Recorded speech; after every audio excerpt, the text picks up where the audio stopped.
નમસ્કાર વાલા વિદ્યાર્થી મિત્રો, હું મિત્ર પ્રકાશ કણજીરા યુટ્યુબ ચેનલમાં સ્વાગત કરું છું મિત્રો. તો ધોરણ 10 બેઝિક મેથ્સમાં ગણિત માર્ચ 2025નું ક્લાસ નંબર કયો છે મિત્રો? 8મો છે. પાર્ટ નંબર બી છે. 25 થી 37 જે ક્વેશ્ચન પૂછાય છે એમાં આપણે ક્વેશ્ચન નંબર 27 સોલ્વ કરવો છે.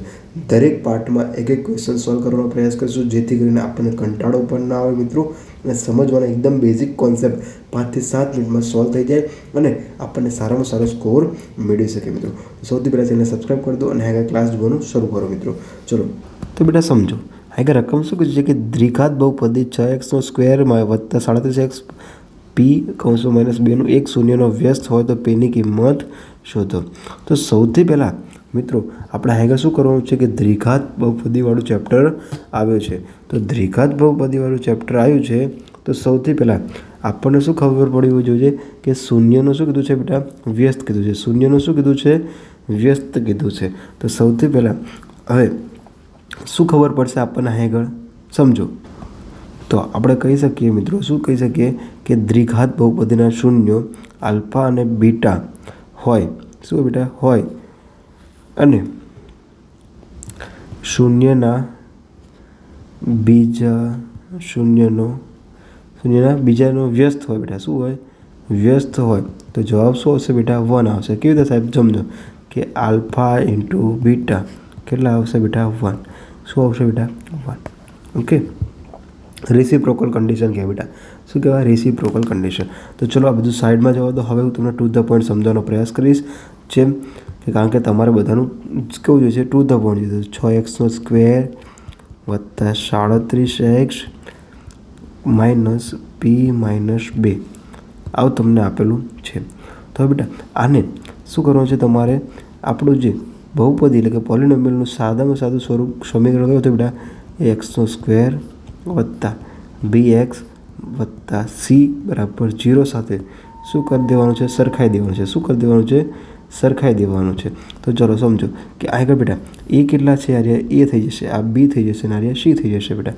તો આગળ લખી દો કે a બરાબર 6, b બરાબર 37 અને c બરાબર કેટલા થશે બેટા? કે -p p - 2. તો શું છે બેટા? કે -p -+ 2. તો માટે c બરાબર શું થઈ ગયું? -p + 2 બેટા. કે આગળ બેટા ખાસ ધ્યાન રાખજો કે તમે આગળ નિશાનીમાં ક્યારેય પણ ભૂલ ખાતા નહીં. ઓકે, ઘણી સંભાવના છે બેટા કે ત્યાં આગળ ભૂલ પડે. ચલો હવે આગળ આપણે શું આગળ દાખલો જોવા જઈએ. તો દાખલો શું છે બેટા? કે શૂન્યનો ગુણાકાર કીધો છે. શું કીધું છે બેટા? શૂન્યનો ગુણાકાર કીધો છે. શું કીધું? શૂન્યનો ગુણાકાર કીધો છે. તો શૂન્યનો ગુણાકાર શું થયું બેટા? Alpha into beta. શું આવી ગયું? c/a. શું આવી ગયું? c/a. તો આગળ આલ્ફા ઇન્ટુ બીટા. તો c કેટલા છે બેટા? આર્યા એ અહીંયા મૂકો. ચલો કે -p + 2/a. તો અપોન a એટલે કે કેટલા હતા બેટા? 6. તો આપણું આ એક સૂત્ર બની ગયું બેટા. કશું જ મેં જાદુ કર્યું નથી. આ જે c હતો ત્યાં મૂક્યો, આ બેટા a હતો એ બેટા મેં અહીંયા મૂક્યો. ઓકે, આટલી વસ્તુ ખબર પડી ગઈ. ચલો આનો તમે સ્ક્રીનશોટ પાડી લો અને આગળ ગણવાનો પ્રયાસ કરો. ચલો આટલી ખબર પડી ગઈ. ચલો હવે થોડુંક અહીંથી આગળ જવા જઈએ. તો અહીંથી આગળ જવા જઈએ તો બેટા આલ્ફા ઇન્ટુ બીટા શું હતું બેટા? એનો વ્યસ્તવાળું જોયું હતું તો 1 હતું. કેટલું હતું? 1 હતું. માટે તો અહીં બેટા સમજી શકો કે અહીં આગળ શું હતું? આલ્ફા ઇન્ટુ બીટા બરાબર શું હતું બેટા? -p + 2/6 હતા. શું હતા? 6 હતા. તો બેટા આ બંને સરખા ના થયા જુઓ તો. હા, તો એ બંને થયા તો એને શું કહેવાય બેટા? સરખાવી દો. સરખાવી દો. કેવી રીતે સાહેબ? સમજો કે આગળ 1 બરાબર -p + 2/6 ના કહેવાય? કહેવાય જ ને સાહેબ. શું બેટા? કહેવાય નહીં? કહેવાય જ ને. તો સમજો બેટા કે આ 6 ક્યાં છે બેટા? છેદમાં. તો આમ ક્યાં જશે? ગુણાકારમાં.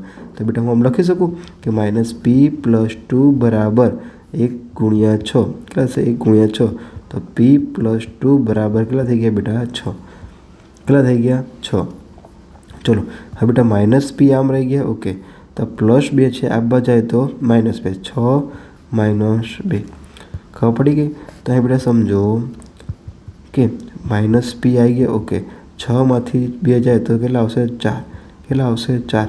બેટા આપણો શું થઈ ગયો બેટા આન્સર થઈ ગયો। શું થઈ ગયો આન્સર કે સાહેબ સમજો કે સાહેબ આ કેમ આન્સર સાચો આવો છે કે નહીં, તો બેટા સમજો કે પીની અહીં આગળ નિશાની છે તો બેટા આને -4 પણ કહેવાય।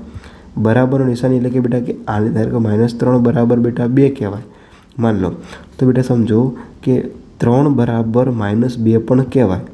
ખબર પડી ગઈ? એટલે નિશાનીમાં થોડુંક ધ્યાન રાખવાનું છે તમારે મિત્રો, કારણ કે આગળ બહુ જ વિદ્યાર્થીઓ ભૂલ કરે છે મિત્રો। તો આવી રીતે ક્લાસ જોતા રહો મિત્રો, કે આગળ તમે જોઈ લો આખો દાખલો, તમે ક્લાસ નોટમાં નોંધ કરી લો, જેથી કરીને તમે આ દાખલાનો જવાબ શાંતિથી સમજી શકો, વિચારી શકો, નોંધ કરી શકો, તમારી ક્લાસ નોટમાં જોઈ શકો। તો મિત્રો આ ચેનલને સબસ્ક્રાઈબ કરી દો। હું આ ચેનલમાં તમને બનતા પ્રયાસ કરીને 100% પરિણામ આપવાનો પ્રયાસ કરીશ મિત્રો। મળીએ નવા ક્લાસમાં। જય હિન્દ, જય ભારત।